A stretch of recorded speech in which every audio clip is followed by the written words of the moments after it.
Assalamualaikum warahmatullahi wabarakatuh. Lagi welding lagi. Okey, makin banyak pula welding masuk. Boleh buat kerja baki welding ya. Okey, terima kasih yang support. Ada lagi yang tanya kedai kat mana. Kita buat kat rumah Kita buat kat rumah ya. Kat rumah ya. Okey, malam-malam layan sebelum nak tidur tu kita layan welding dulu. Welding dulu, kita tengok sikit. Tadi pun tengok sikit. Jadi kata nak 100% tumpu repair ni tak ada lah. Jadi kita buat sikit tu, kita relax, kita cari barang. Kemudian kita buat balik, sama balik malam ni. Kita kerja daripada rumah kat rumah. Okey, yang ni brand apa lah? Yang ni MIG 160. Rumput dia bentuk dia gini. Body dia warna kuning. Dia brand ni. Tulis brand warna kuning macam ni. Jadi kerosakan yang ni kipas hidup, valve dia hidup, motor boleh pusing. Tengok ni aku dah panjang motor dia okey semua.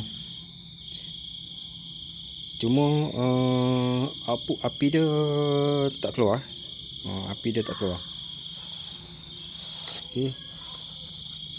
Jadi aku dah check semua tadi, komponen dekat board ni pun yang ni semua okey. Cuma dekat satu board ni, yang sebelah atas ni dia ada satu control board. Aku suspect yang tu lah. Aku pun tak tahu lagi okey ke tak okey. Yang board dia aku dah keluarkan. Okey, board dia. Ini kita panggil control board dia. Kepala otak dia ni. Kepala otak dia. Untuk dia gini. Aku pun tak pernah repair yang ada dua cut macam ni, yang dua slot macam ni. Ada satu dua slot lagi. Dia dua slot macam ni.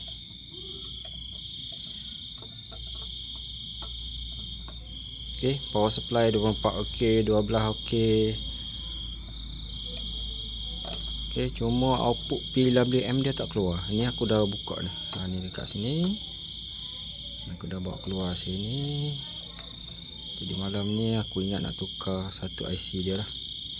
Yang ni. Okey, yang ni.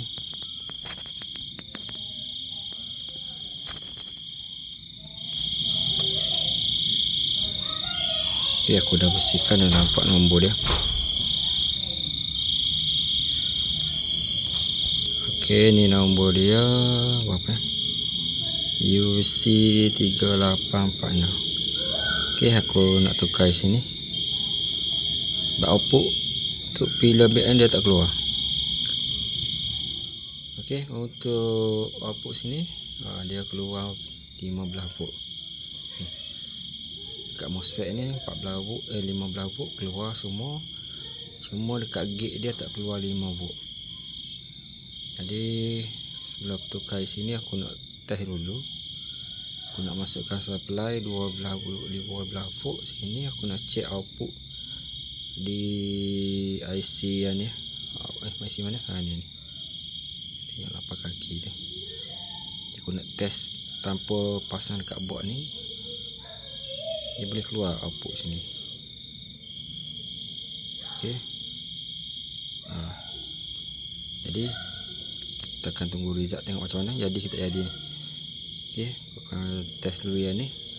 Kalau okey semua, tukar IC akan masuk balik sini. Kita run sekali lagi tengok macam mana dan akan kongsi result dia. Okey, itu saja untuk malam ni. Assalamualaikum warahmatullahi wabarakatuh.